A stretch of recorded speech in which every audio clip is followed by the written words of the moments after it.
नमस्कार दोस्तों, आप लोग कैसे हैं। मुझे आशा है कि आप लोग अच्छे होंगे। चलिए, ये 2016 का वेल्डर थ्योरी का जो साल पेपर था उसका हम लोग पार्ट 2 लेके आ रहे हैं। 28 क्वेश्चन जो हम लोग हैं पार्ट 1 में कर चुके हैं और ये 28 के बाद से जो 50 क्वेश्चन तक है हम लोग पार्ट 2 में इसको कंप्लीट करेंगे। चलिए क्वेश्चन को देखते हैं, पढ़ते हैं और समझते हैं। चलिए, ये देखिए हमारा जो 29 क्वेश्चन है वो दिया है बैक फायर का प्रमुख कारण है। ऑप्शन ए दिया है गैस दाब का कम होना, ऑप्शन बी नाजल के आकार का बड़ा होना, ऑप्शन सी नाजल का आकार छोटा होना, ऑप्शन डी नोजल का ठीक से टाइट ना होना। तो जो इसका ऑप्शन सही है वो ऑप्शन ए सही है। देखिए इसका जो है गैस दाब का कम होने की वजह से बैक फायर होने की समस्या होती है। बैक फायर में क्या है, जो आग है वो अंदर आपके पाइप में चली जाती है टिप से होते हुए। जैसे मान लीजिए आपका टार्च है, वेल्डिंग टार्च है, तो इससे होते हुए ये आपके यहाँ पे पाइप में, ऐसे पाइप में जा सकती है। इसी को हम लोग बैक फायर कहते हैं। सिलेंडर के अंदर चली जाएगी यदि आग, तो आपका सिलेंडर ब्लास्ट कर सकता है। चलिए अगला क्वेश्चन है, कह रहा है कि लो कार्बन स्टील में मौजूद कार्बन का प्रतिशत कितना होता है। ऑप्शन ए दिया है 0.05 से 0.1% तक, 0.15 से 0.3% तक, ऑप्शन सी 0.5 से 0.8% तक, ऑप्शन डी 0.8 से 1.4% तक। तो ये जानते रहिए कि मुख्य रूप से स्टील कितने प्रकार का होता है। आपको मैं कई बार बता चुका हूँ कि स्टील जो है नंबर 1 जो होता है लो कार्बन स्टील होता है, नंबर 2 मीडियम कार्बन स्टील और नंबर 3 हाई कार्बन स्टील। ये 3 टाइप के मुख्य रूप से स्टील होते हैं। तो लो कार्बन स्टील जो होता है उसका परसेंटेज 0.15 से 0.3 तक रखते हैं हम लोग, और इसका मीडियम कार्बन का 0.3 से 0.8, इसका हाई कार्बन स्टील का 0.8 से 1.5% तक ये कार्बन रखा जाता है। परसेंटेज ऑफ कार्बन का ही इसमें खेल है। इस चीज़ को आप जानते रहेंगे तो कभी भी कन्फ्यूजन से नहीं होगा। तो लो कार्बन स्टील को ही हम लोग माइल्ड स्टील भी कहते हैं। तो इसका जो राइट आंसर होगा वो बी होगा। चलिए आगे बढ़ते हैं अगले क्वेश्चन की तरफ। कह रहा है कि 2G वेल्डिंग पोजीशन में प्लेटों को रखा जाता है। तो आपको बता दें कि 1G 2G 3G 4G और 5G वेल्डिंग ये पोजीशन होती हैं। इसमें G का मतलब क्या होता है, G का मतलब आपका होता है ग्रूव। यदि यही चीज़ आपको F दे दे तो F का मतलब होता है फिलेट। ये G का मतलब ग्रूव, F का मतलब फिलेट। देखिए वही चीज़ है सारी चीज़ें, लेकिन कभी घबराइएगा नहीं, ये आपको कई बार परीक्षाओं में पूछा जाएगा। तो ये ग्रूव हो गया, ये फिलेट हो गया। तो देखिए 1G पोजीशन में हम लोग किसको करते हैं, 1G पोजीशन जो होता है वो हमारा हॉरिजॉन्टली हम लोग को करते हैं, उसमें वेल्डिंग होते हैं हॉरिजॉन्टली या फ्लैट पोजीशन एक तरह से। उसमें हॉरिजॉन्टली फ्लैट पोजीशन उसको कहा जाता है। फ्लैट पोजीशन को हम लोग 1G कहते हैं। और 2G में क्या होता है, 2G आपका वर्टिकल पोजीशन होता है। 2G जो है वर्टिकल पोजीशन होता है उसको हम लोग। तो इसमें जो हमारा जो राइट आंसर होगा वो सी वाला ऑप्शन आपका ये सही होगा कि लंबवत पोजीशन को हम लोग 2G पोजीशन कहते हैं। कभी भी आपको इसको वेल्डिंग करने के लिए कहा जाए तो ये लंबवत, जैसे मान लीजिए 2 प्लेट हैं तो इसको क्या करेंगे, ये 2 प्लेट आपका ये जुड़े हैं तो इस पॉइंट पर हमें वेल्डिंग करना, तो इसको हम लोग नीचे से ऊपर की तरफ वेल्डिंग करते हैं। तो यानी ये देखिए वर्टिकली पोजीशन, यानी इस डायरेक्शन से इस डायरेक्शन में वेल्डिंग हो रहा है, तो इसी को 2G पोजीशंस कहा जाता है। चलिए आगे बढ़ते हैं अगले क्वेश्चन की तरफ। कह रहा है कि ढलवा लोहे की गैस वेल्डिंग के लिए किस प्रकार की फ्लेम उपयुक्त होती है। देखिए इसका जो ऑप्शन दिया है oxidizing flame, option B neutral flame, option C carburizing flame, option D कम ऑक्सीजन युक्त फ्लेम। तो जो राइट ऑप्शन है न्यूट्रल फ्लेम। न्यूट्रल फ्लेम का हम लोग बहुत ज़्यादा इस्तेमाल करते हैं। ढलवा लोहा हो गया, स्टील हो गया, आदि जो चीज़ें हैं वो हम लोग न्यूट्रल फ्लेम का ही इस्तेमाल किया जाता है। तो इसका जो राइट आंसर होगा वो बी होगा। चलिए आगे बढ़ते हैं। अगला दिया है कि इलेक्ट्रिक आर्क वेल्डिंग में प्रयुक्त आर्क का ये होता है, ऑप्शन दिया है उच्च वोल्टेज और उच्च धारा, कम वोल्टेज और उच्च धारा, उच्च वोल्टेज और कम धारा, कम वोल्टेज और कम धारा। तो देखिए जो इसमें हम लोग जो आर्क बनाते हैं उसका वो करने के लिए हमें क्या होता है, आपका स्टेप डाउन ट्रांसफार्मर लगा होता है। कौन सा ट्रांसफार्मर लगा होता है, आप लोग जानते हैं, स्टेप डाउन ट्रांसफार्मर। तो स्टेप डाउन क्या करता है, आपके करंट के मान को बढ़ा देता है, वोल्टेज को घटा देता है। तो इसमें कम वोल्टेज और उच्च धारा का इस्तेमाल होता है। तो इसका जो राइट आंसर है वो बी वाला होगा। इसको जानते रहिए, स्टेप डाउन क्या करता है, वोल्टेज को आपको घटा देगा, करंट के मान को बढ़ा देगा। तो वेल्डिंग में हमें करंट ज़्यादा रखते हैं हम लोग, 200, 300, 400, 500 एम्पीयर, 600 एम्पीयर, जैसे आवश्यकता रहती है, जिस टाइप का इलेक्ट्रोड रहता है उसी टाइप का हम लोग करंट का मान रखते हैं। अब वोल्टेज आपका 10 से 30, 40 के बीच में ही रखा जाता है। चलिए अगला क्वेश्चन दिया है 34, एस्टिलीन कनेक्शन में आप लीकेज की जांच कैसे करेंगे। तो देखिए ऑप्शन ए दिया है, स्वच्छ पानी से, केरोसिन से, साबुन पानी से, तेल से। तो जो राइट आंसर है उसी है कि हम लोग साबुन पानी से इसका एस्टिलीन कनेक्शन की लीकेज की जांच करें, क्योंकि वो बुलबुला बनाता है। साबुन पानी का घोल रहेगा तो बुलबुला बनाएगा और इससे हम लोग आसानी से जाँच कर लेंगे। चलिए आगे बढ़ते हैं। विभिन्न प्रकार की धातुओं की गैस वेल्डिंग के लिए विभिन्न प्रकार की फ्लेम का प्रयोग किया जाता है। स्टील की पाइप लिंडे वेल्डिंग के लिए किस प्रकार के आग से एस्टिलीन फ्लेम का प्रयुक्त किया जाता है। तो देखिए ऑप्शन ए दिया है, oxidizing flame, option B carburizing flame, option C harsh neutral flame, option D tame neutral flame.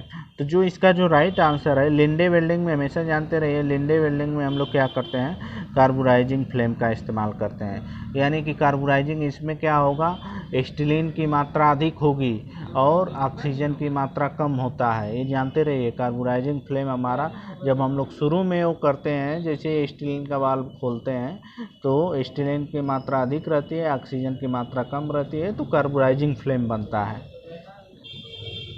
इसको हार्ड चीज़ें करने के लिए इस्तेमाल किया जाता है। तो यहाँ पे लिंडे वेल्डिंग में इसका पाइप वेल्डिंग में काफ़ी महत्वपूर्ण है, तो इसको आप लोग याद रख लीजिएगा। चलिए आगे बढ़ते हैं।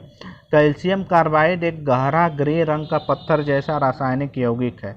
कैल्शियम कार्बाइड का उपयोग, नंबर ए ऑप्शन दिया hydrogen, acetylene gas, oxygen gas, LPG gas. तो ये कैल्शियम कार्बाइड का जो उपयोग है एस्टिलीन गैस के लिए इस्तेमाल होता है। एक गहरा ग्रे रंग का पत्थर होता है, इसको हम लोग पानी में डुबो देते हैं तो क्या होता है, इससे एस्टिलीन गैस हमारे एस्टिलीन जनरेटर में उत्पन्न होती है और इसी से और ऑक्सीजन सिलेंडर एक लगा के हम इसको फ्लेम बनाते हैं। फ्लेम की सहायता से हम लोग वेल्डिंग करते हैं। चलिए आगे बढ़ते हैं। अशुद्ध एस्टिलीन गैस प्यूरीफायर की तली से प्रवेश करती है और 3 डब्बों से गुजरती है। प्यूरीफायर के दूसरे डिब्बे में भरा होता है। ऑप्शन दिया है जल, फिल्टर वूल, प्यूमिक स्टेन और प्यूरीफाइंग रसायन। तो जो एस्टिलीन गैस जो प्यूरीफायर की तली से प्रवेश करती है और उसमें 3 डब्बे रहते हैं, तो उसमें जो प्यूरीफायर के दूसरे डिब्बे में प्यूरीफाइंग रसायन भरा रहता है, ये जानते रहिए। नीचे वाले में जल उल भरा रहेगा, इसके बाद दूसरके में प्यूरीफाइंग रसायन रहता है, तो जिससे हमारा वो क्या होता है, प्यूरीफायर एस्टिलीन जो गैस है प्यूरीफाइंग होके ऊपर के तली में आ जाती है, तली से ऊपर प्रवेश कर जाती है, जो चैम्बर बना रहता है उसके लिए। तो उस क्या होगा, आपका वहाँ पे स्टोरेज हो जाएगा और उसकी सहायता से हम लोग वेल्डिंग करते हैं। चलिए आगे बढ़ते हैं। अगला क्वेश्चन, जब गैस पानी से होकर गुजरती है तो जनरेटर में सृजित एस्टिलीन गैस की कौन सी अशुद्धि दूर होती है। तो ऑप्शन ए दिया है अमोनिया, ऑप्शन बी चूना डस्ट, ऑप्शन सी जल वाष्प, ऑप्शन डी सल्फोरेटेड हाइड्रोजन। तो जो इसे है कौन सी गैस अशुद्धि जनरेटर में सृजित होती है, वो अमोनिया गैस होती है। तो इसका राइट आंसर होगा ए वाला होगा, इसको याद रख लीजिए, इसका अमोनिया होगा। चलिए आगे बढ़ते हैं। ऑक्सी एसिटिलीन फ्लेम में सेकेंडरी कंबंशन कहाँ घटित होता है। ऑप्शन ए फ्लेम के बाएं एनवेलप में, गर्म बिंदु पर, आंतरिक कोण में, नोजल में।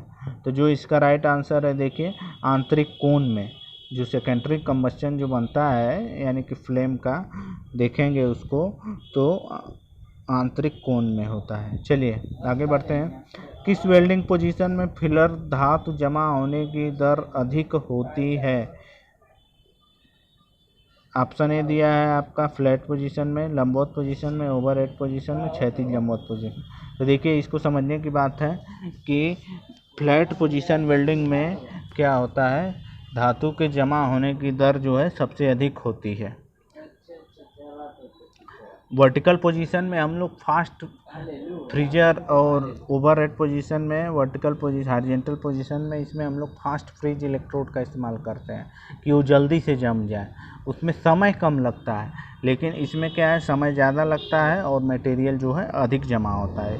ये सबसे फ्लैट पोजीशन की जो वेल्डिंग होती है वो सबसे आसान पोजीशन की वेल्डिंग हम लोग इसको मानते हैं। चलिए अगला दे रहा है क्वेश्चन, फिलेट वेल्ड प्रतीक के बाएं हिस्से पर लिखित नंबर दर्शाता है। देखिए ये जो चीज़ है ये बताया है, ये क्या चीज़ इसको हम लोग कहते हैं। ऑप्शन दिया है फिलेट वेल्ड की लेग लेंथ, फिलेट वेल्ड की लेंथ, फिलेट वेल्ड की थ्रोट, वेल्ड की पिच। तो जो इसका जो राइट आंसर है आपका फिलेट वेल्ड की लेग लेंथ है, यानी कि ये जो हमारी चीज़ है फिलेट वेल्ड की लेग लेंथ इसको कहते हैं।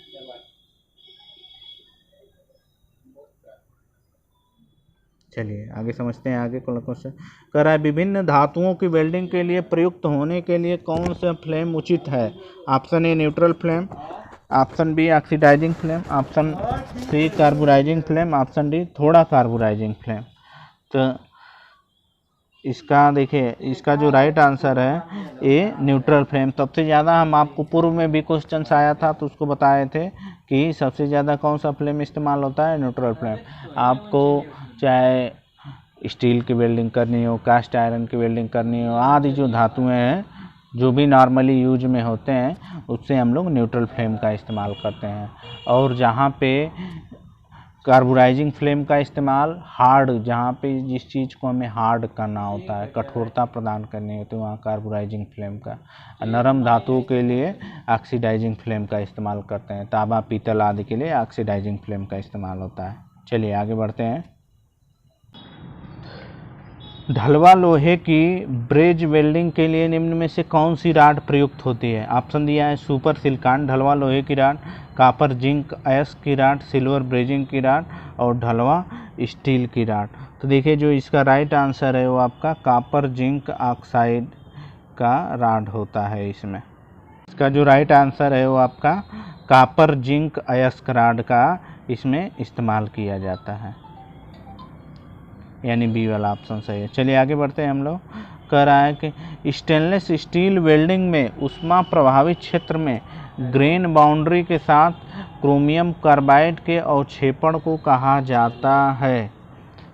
ऑप्शन ए है slag inclusion, option B gas inclusion, option C weld decay, option D weld porosity.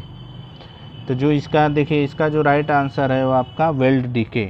इस चीज़ को हम लोग क्या कहते हैं, वेल्ड डीके कहते हैं। चलिए आगे बढ़ते हैं अगले क्वेश्चन की तरफ। कॉपर की ब्रॉन्ज वेल्डिंग के लिए निम्न में से कौन सी फिलर राड का उपयोग इस्तेमाल किया जाता है। Option A CCMS rod, silicon bronze rod, nickel bronze rod, copper silver alloy rod. तो देखिए जो इसका राइट आंसर है वो आपका सिलिकॉन ब्रॉन्ज राड का हम लोग इस्तेमाल करते हैं। बी वाला जो है वो राइट आंसर है। चलिए आगे बढ़ते हैं। जब किसी एल्युमिनियम बट जोड़ में स्पेस नॉचेज बनाए जाते हैं तो क्या लाभ होता है। कम विरूपण, कम अंडरकट, कम स्पैटर्स, कम ऑक्सीकरण। तो जो इसका राइट आंसर है वो हमारा है कम विरूपण। चलिए आगे बढ़ते हैं।